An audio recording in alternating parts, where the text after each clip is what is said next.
Hello guys, so today I'll be showing you how I made this very nutritious Kunu ZARKI drink. If it's something you're interested in, please watch this video to the end. So these are the ingredients you'll be needing. I have my white guinea corn. You can use the red guinea corn. Some people use millet, but I'll be using just this white guinea corn. And I have my ginger. I'm just showing you exactly how I bought it from my local market. And also I have my cloves. You can see it. This is the quantity I'll be using for this recipe. And I have my sweet potato. This is not the whole quantity. I'll show you as the video progresses. And guys, this is my dates. This is a major sweetener for me. This is like a game changer to the whole process. So to start off, you have to wash your guinea corn, add some water, scrub with your hands, and throw the water, discard the water, repeat the process over and over again until you have something like this. So I'm just showing you here how I washed the guinea corn to get rid of the sand.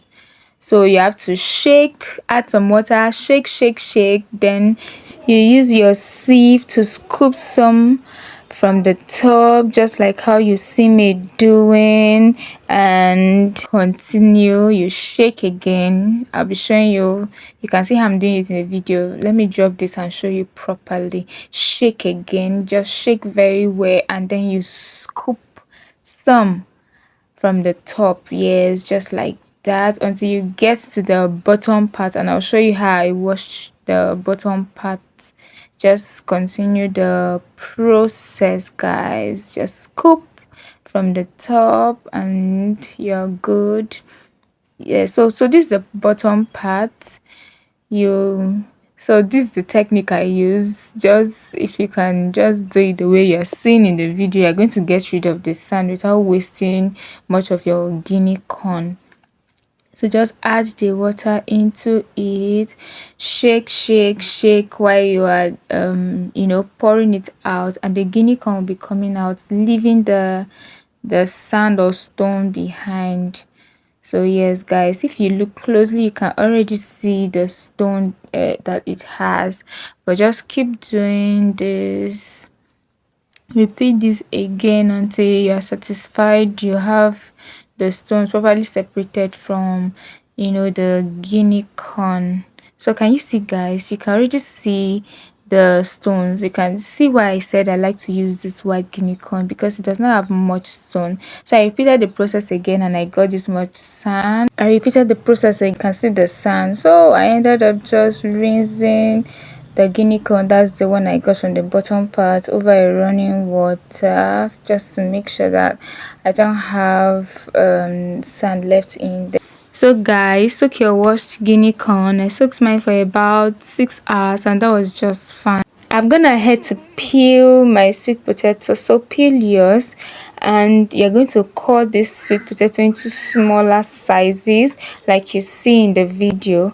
When you do that, add some water. You're going to wash this by scrubbing with your hands. You can see how I'm doing it, guys, and you're going to discard this water, add some more. Just repeat the process until your sweet potato is just clean enough. Set that aside. Get your ginger, clean it up and add it into the sweet potato, and you're going to get your cloves also, add it into this mixture. I also added 2 bits of the guinea corn into the sweet potato mixture. Skip this part if you don't want.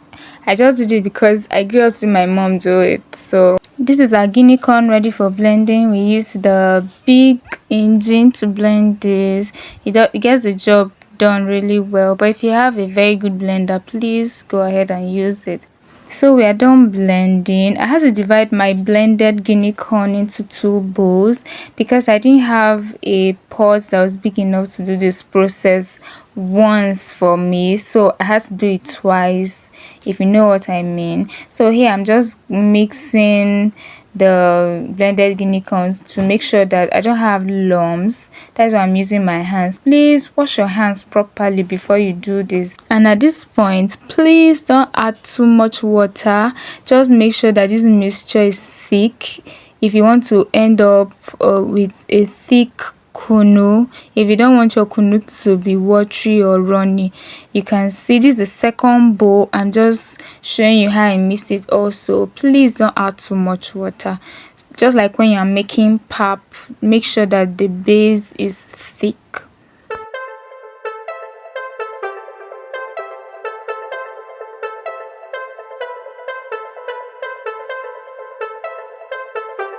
So I went in with my wooden spoon to further mix this. Make sure your water is boiling already, and pour in that hot water until the mixture is still, if you know what I mean. If you make pap, this should be easy.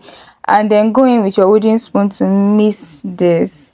Guys, please mix this very well at this point so that everything can be properly cooked, because we are not going to put it on fire for any further cooking. This is it.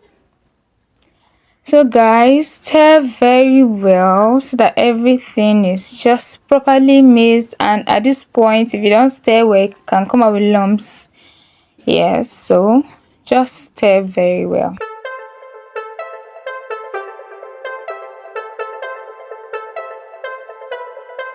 Once you're done mixing, go in with your sweet potato mixture and stir this to combine. This sweet potato mixture is going to help the blended Guinea corn to relax and break up with time.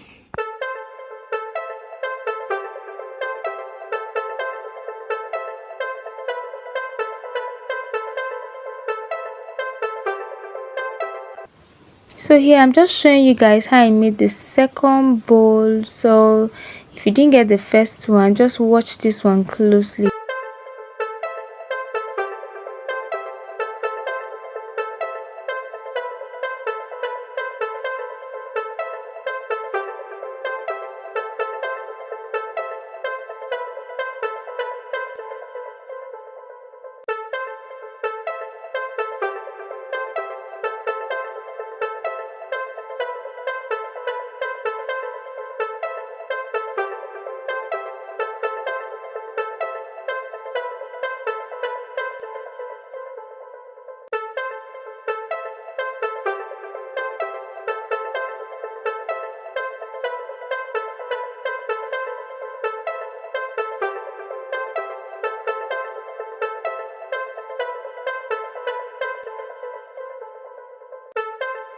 So I allowed our mixture to cool overnight, and this is just a few hours after I made it, and you can see that it has already broken up already. And this is the next day, guys. Can you see our kunu already looking all nice and inviting?